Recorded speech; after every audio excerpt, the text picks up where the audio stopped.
이 세상에서 제일 서러운 사람이 누굴까요? 이 세상에서 가장 힘들고 어렵다 말할 수 있는 인생은 어떤 인생이겠습니까? 그야말로 종된 인생이죠. 그렇죠? 이 세상에서도 가장 서러워서 종이 된다, 내가 노예가 된다, 그럴 때 이미 그 사람에게는 사실은 인간의 자신의 가장 기본적인 어떤 생명도 자기 것이 아닙니다. 그랬지요. 실제로요. 여러분들이도 옛날에 다른 나라 얘기할 것도 없이 우리 한국에서도 벌써 옛날부터 아주 종이 있고 양반이 있어가지고요. 그랬대요. 우리 역사가들이 하는 말은 그냥 양반에 비하면 거의 한국 백성들의 대부분이 다 종이었답니다. 심지어 어떤 사람은 그렇게 말하죠. 그 종된 여자들은 양반들의 놀이개와 같았다. 인간이 아니었다는 거죠. 그런 걸 생각하면 우리 한국뿐만 아니라 전 세계에, 아니 지금도 역시 우리가 종으로 산다 하는 건 참 끔찍스러운 일입니다, 여러분. 그래서 성경은 우리에게 말하죠. 종되었던 우리에게 하나님은 자유를 주기 위해서 주님이 오셨습니다. 그래서 우리에게 자유를 주셨습니다. 이제는 너희가 세상의 종이 아니다, 우리 주님은 말씀하십니다. 그래서 여러분, 내 마음속에 주님, 그렇습니다. 나는 이 세상의 종이 아닙니다. 종으로 사는 자가 아닙니다. 이 세상의 거의 모든 사람들은 다 자기 자신도 알지 못하는 가운데 세상의 종으로 삽니다. 그 말을 좀 더 정확하게 말씀드리면 우리는 이 세상 권세를 잡고 있는 마귀의 종으로 살아가는 것입니다. 정말 이건 우리의 자존심이 걸린 문제입니다. 왜 우리가 종으로 삽니까?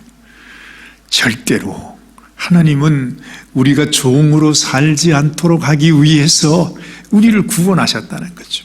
종된 우리를 구원하신 이유가 우리에게 자유를 주기 위함이라 주님 말했습니다. 너희가 진리를 알지니 진리가 너희를 자유케 하리라, 그렇게 말합니다. 종의 멍에를 벗어버리고 너희가 자유함을 얻었으니 그 자유로 육신의 방종함을 위해 살지 말고 오직 주님의 영광을 위해서 살아가는 인생이 되라, 그렇게 말하잖아요. 심지어는 말입니다. 옛날에 자기 주인이 죽으면요, 이 종들은 아무 이유도 없이 멀쩡히 살아있는데, 아직 죽을 때도 된 것이 아닌데, 새파란 젊은 사람인데 자기 주인이 죽으면 그 무덤 속에 같이 묻어요. 그런 얘기 여러분 들어보셨죠? 황천길 갈 때도 그 종이 따라가서 그 주인 모시라는 것입니다. 실제로 그렇게 해서, 여기 왜 중국 어디 가보면 무슨 황제의 무덤 속에 수천 명의 종이 그냥 그 안에 이렇게 동상으로 말이죠, 만들어져 있는 걸 보잖아요. 그거 실제로 그 종들을 함께 묻었다고 하는 그런 얘기들도 우리가 보게 되는 것입니다. 오늘 이 성경을 보면서 제 마음속에 가장 마음속에 이렇게 와닿는 것이, 인생에서 이렇게 비참하게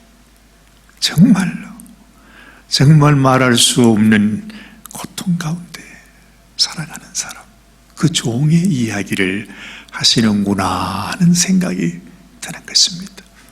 오늘 여기 보십시오.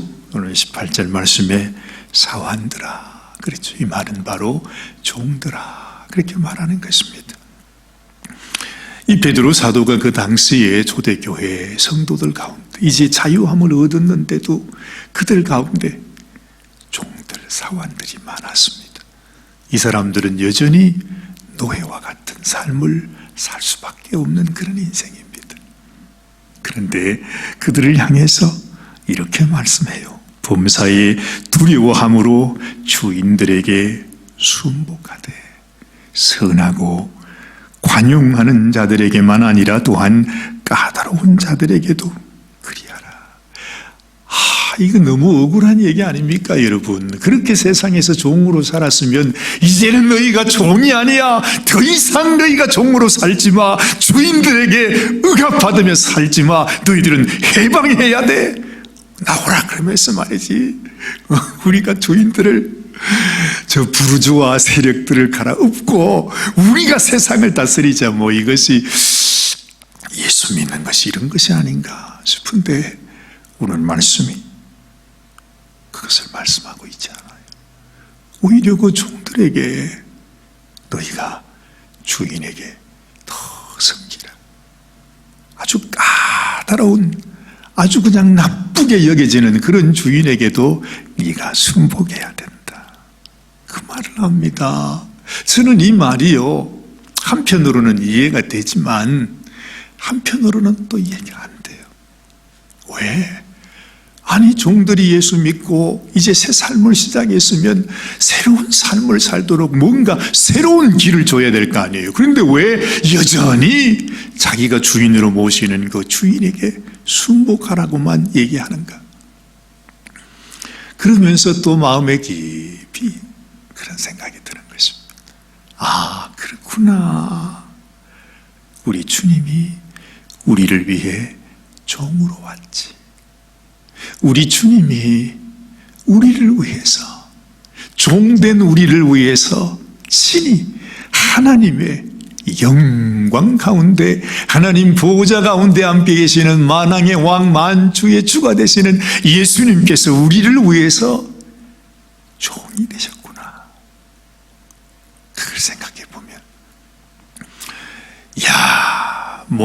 종만 되셨습니까? 실제로 예수님은 자기가 종이 되어서 종된 모습으로 우리를 상전으로 삼고, 여러분, 우리를 위해서요, 우리를 살리기 원해서요, 예수님께서요 자기 목숨을 버리셨어요.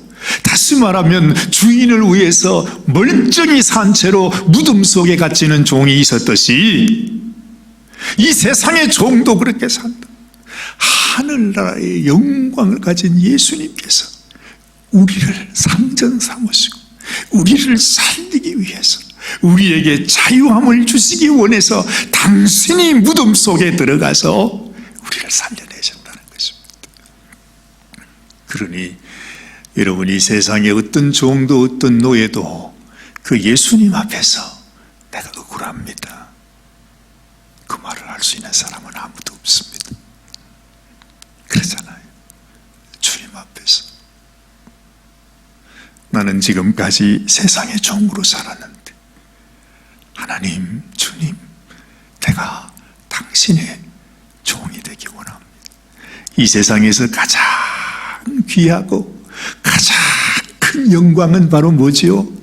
우리가 하나님의 종이 되는 것, 예수님의 종이 되는 것. 예수님이 나를 위해 생명을 주셨는데 생명 주신 그 예수님을 위해서 나의 생명을 드리는 것, 이보다도 더 큰 영광은 없을 것입니다. 자, 오늘 이 말씀 속에 이 베드로 사도가 우리에게 주시는 귀한, 아주 너무나 귀중한 교훈이 이 속에 있어요. 여러분 한번 잘 보십시다. 매이 고난을 받아도, 그래요, 19절에, 그렇죠?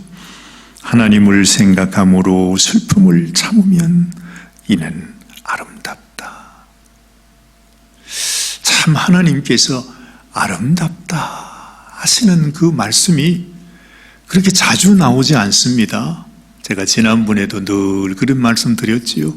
하나님께서 참 아름답구나 이렇게 말씀할 때 하나님이 이 세상에 온 세상 만물을 지으시고 하나님이 보시기에 좋았다 그러잖아요. 하나님이 아담과 하와를 지으시고 보시기에 좋았다. 아름답다는 이야기죠. 그리고 또 아름답다는 표현이 어디서 나온다고 그랬죠? 제가 여러분들에게 수없이 말씀드렸습니다. 어디서 나온다고 그랬어요? 아름답다. 아름답다. 이것이 선하고 아름다운 것이다. 어디서 그 말씀이 나오지? 그렇죠. 시편 133편. 형제가 연합하여 동거함이 어찌 그리 선하고 아름다운고. 우리 형제 자매들이 하나님 안에서 종되었던 우리 인생이 하나님의 자녀가 되어 형제 자매가 되었어요. 그 하나님의 은혜를 알았어요. 이야, 우리가 하나님의 백성, 하나님의 자녀가 되었구나. 그러면 우리는 다 형제들이구나 하는 그 믿음을 가지고 우리가 서로 연합하여 동거하는 것. 이것이 바로 교회입니다. 이것이 하나님의 가족입니다. 이것이 하나님의 족속입니다. 이것이 바로 하나님의 소유한 백성입니다. 그것이 어찌 그리 선하고 아름다운고 그렇게 말씀했어요.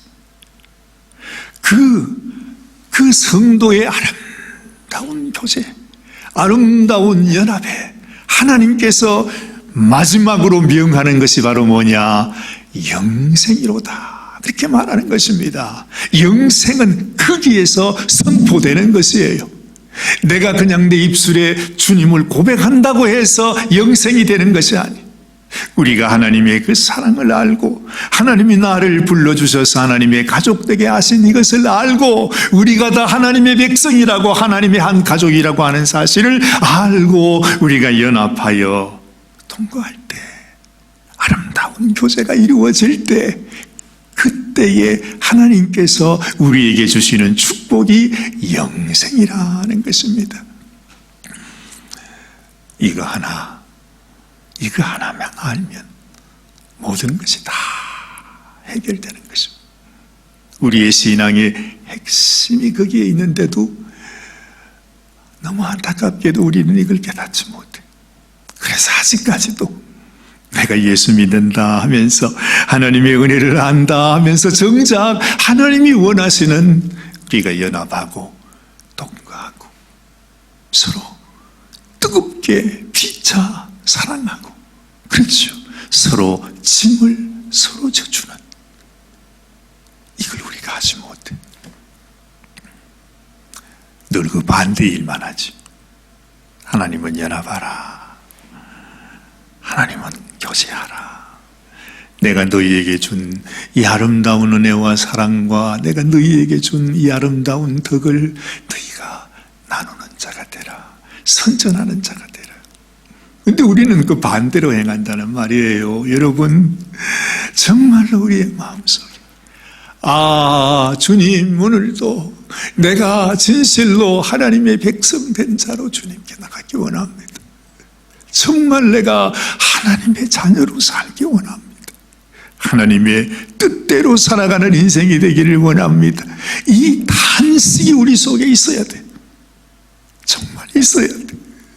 정말 그렇지 않으면 여러분 우리는 향기가 없는 그야말로 죽은 꽃이 되고 만다는 것입니다. 너무 답답한 일이에요. 정말로 너무너무 당연하고 너무너무 확실히 알면서도 우리는 그냥 지나갑니다. 안타까운 일이. 오늘 하나님께서 이 베드로 사도를 통해서 아름답다 하는 것이 뭡니까? 내가 애매히 고난을 받을 때. 사실 이 세상 살아가면서 우리가 하나님 앞에서 하나님 그렇습니다. 내가 하나님 말씀을 따라 순종하며 정말 주님이 원하시는 대로 주님이 가르쳐 주시는 대로 보여주신 대로 주님 가신 그 길을 따라 내가 살기 원합니다. 그러면 고난이 찾아오는 것입니다. 참 신기합니다. 애매하게 고난을 받습니다. 이리저리 상처를 받습니다. 정말로 세상에서 아니면 주변에 있는 사람들을 통해서 그냥 내게 음습해 오는 온갖 힘들고 어려운 일들이 다 있는 것입니다.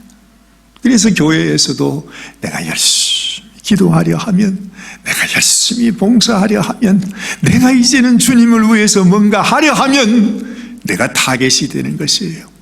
모든 성도들이요, 나를 욕해요. 여러분을 욕해요.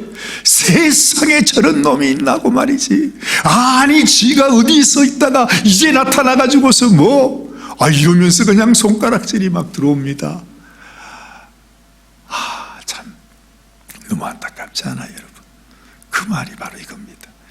애매히 고난을 받는다. 근데 그는 고난이 올 때 하나님을 생각하면서, 하나님, 당신의 마음이 그러셨군요. 주님의 마음이 그러셨군요.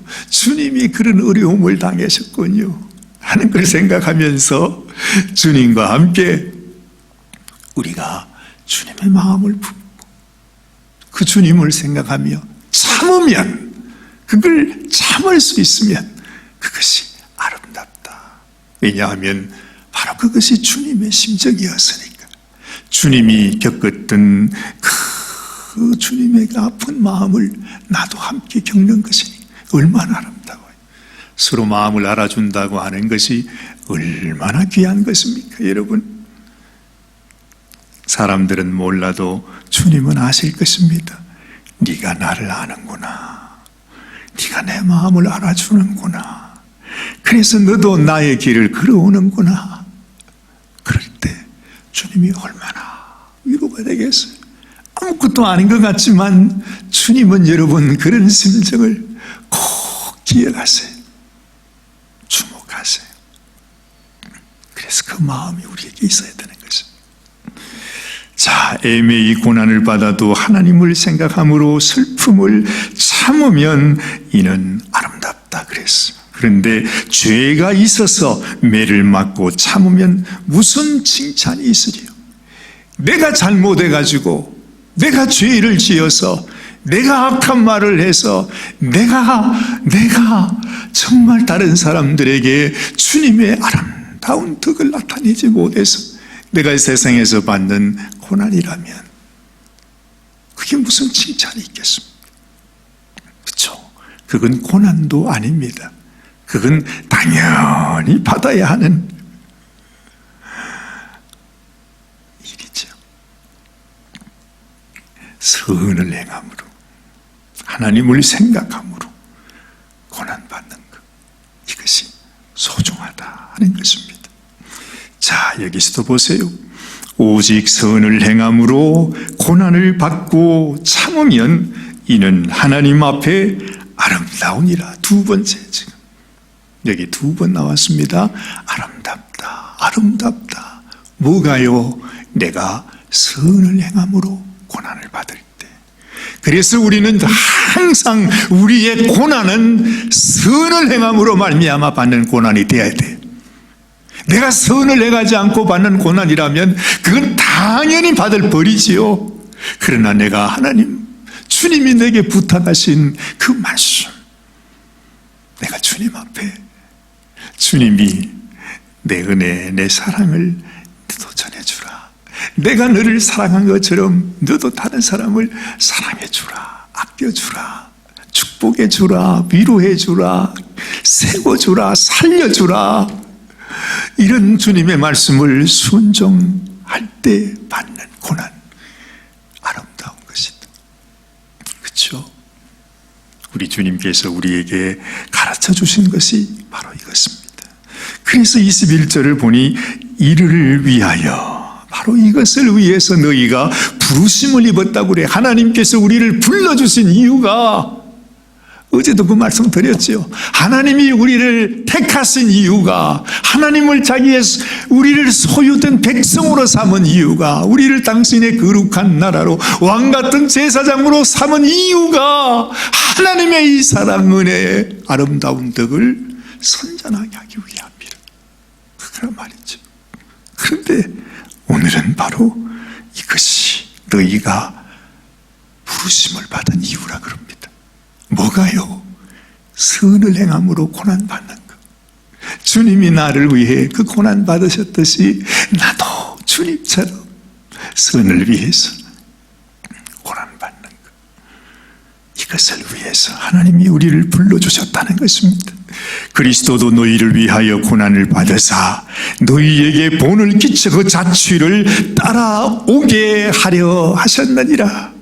주님이 그 고난을 받으시고 그 십자가의 길을 가신 것은 우리로 하여금 너도 나의 이 길을 따라오게 하려 하셨다.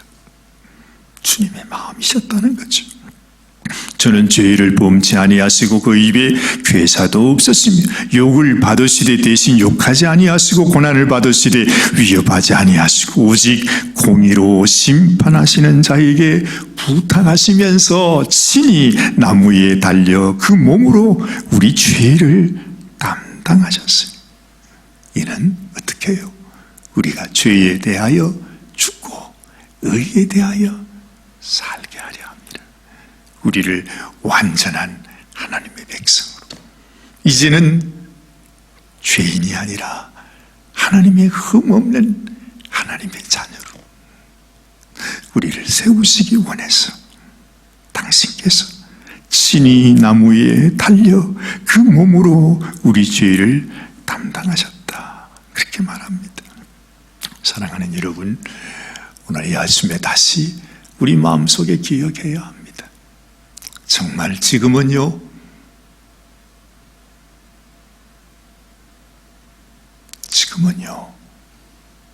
우리가 그냥 살아갈 때가 아니에요. 너무너무 안타까운 것은 정말 이렇게 많은 교회가 있고 지금도 주의 이름을 부르는 우리 성도들이 있지만, 여러분 전체적인 그림을 보세요. 지금 이 시대 마지막 때에 지금 이 교회가 어디로 가고 있는가? 마치 세월호가 뒤집어져서 그 세월호 안에 어린 아이들이 다 물속에 수장되듯이 지금은 이 시대의 교회가 뒤집어지고 있어요. 여러분, 말로 다 할 수가 없어요. 말로 다 할 수가 없어요. 온 교회가 다 뒤집어지고 있어요. 한국 교회가 여러분 몇 년이나 더 갈 것 같으십니까? 우리 자녀 세대가 되면 한국 교회는 없어집니다. 없어집니다. 지금 우리 자녀들 중에 대학 간 자녀들 중에 95%는 다 교회를 떠나요. 이미 다 떠나요. 지금부터는 어떻게 되겠습니까? 여러분들이 이 세상을 떠나실 때가 되면 이 땅에 교회도 없어집니다. 지금보다 더 빨리 변하고 있습니다. 죽어가고 있습니다. 그러면 우리가 가지고 있는 믿음, 과연 이 믿음은 살아있는 믿음일까요? 제가 제 자신을 봐도 과연 내가 가지고 있는 이 믿음을 가지고 나는 주님 앞에 나갈 수 있을까? 솔직히 두려운 마음이 들어요. 아니, 베드로 사도도 이미 말했잖아요. 그죠? 우리가 나그네 인생으로서 하나님 앞에 두려운 마음을 가지고 살아야 된다. 근데 이런 긴장감이 전혀 없어요. 그 말은 뭡니까? 이미 우리가 하나님의 말씀에서, 진리에서, 구원에서, 은혜에서 떠나 있는 인생인지 몰라요. 아마 그럴지 몰라요. 아마 그럴 거예요. 우리에게 생명이 있습니까? 정말 우리에게 복음이 있습니까? 우리에게 구원이 있습니까? 우리에게 예수가 있습니까? 정말 있습니까? 그렇게 말할 수 있는 사람이 누가 있을까요? 때로는요, 마음이 너무 단식이다. 우리 성도들 가운데 몇 사람이나 주님 앞에 나갈 수 있을까요? 우리가 정말로 하나님 앞에 내가 하나님의 성도로, 하나님의 일꾼으로 나를 위해 종 되신 그 종의 모습으로 정말 선을 위하여 고난한 사람이 몇 사람이나 있을까? 몇 사람이나 있을까? 그러면 우리가 뭡니까? 우리가 뭡니까? 이게 뭡니까? 이 교회가 뭡니까? 우리가 하고 있는 일이 뭡니까? 향기 없는 꽃, 생명 없는 인생, 껍데기. 주님이 가장 가정스럽게 생각했던 그 종교인의 모습, 이것이 우리의 실체가 아닌가 하는 생각까지도 하게 되는 것입니다. 우리는요, 애매히 고난을 받아야 합니다. 더 고난을 받아야 돼요. 내가 죄를 지어 고난을 받는 것이 아니라 선을 행함으로 애매하게 받는 고난이 우리에게 있어야 되는 거예요. 우리 주님이 나를 위해 십자가에 못 박히도록 그렇게 욕을 먹으시고 그렇게 죽음을 당하신 것처럼 우리도 그런 고난을 받아야 돼요. 근데 우리가 고난을 받고 있나요? 오히려 우리는 고난을 안겨주는 사람인지 몰라요. 그래서 오늘 이 베드로 사도의 말씀이 참 마음속에 아주 무섭게 다가옵니다. 그래서 여러분, 우리는 정말 하나님 앞에 봤을 때 내가 네 마음을 보니 참 좋구나, 아름답구나, 네가 나의 마음, 나의 삶을 네가 살아왔구나, 주님이 칭찬하시는 그런 성도가 되시기를 바랍니다. 꼭 살아있는 성도님이 되셔서 정말로 주님, 이 세대에 이 교회가 마치 세월호처럼 뒤집어진다 할지라도 그 가운데 하나님이 여리고성의 라합을 구원해내시듯이 너는 이리 나와. 하나님께서 우리를 건져내시고 우리가 건진받은 이후에 심판이 임해야 되는 것입니다.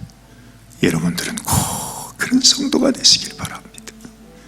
향기 없는 꽃, 생명 없는 인생이 되지 말고 애매히 고난을 받아도 주님, 나는 오직 우리 주님만 사랑하며 주님만 사모하며 살아가는 인생이 되기를 원합니다.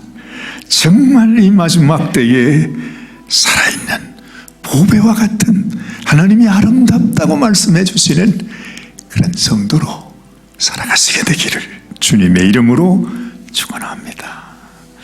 하나님 아버지, 아무리 부르짖고 탄식을 해도 아버지,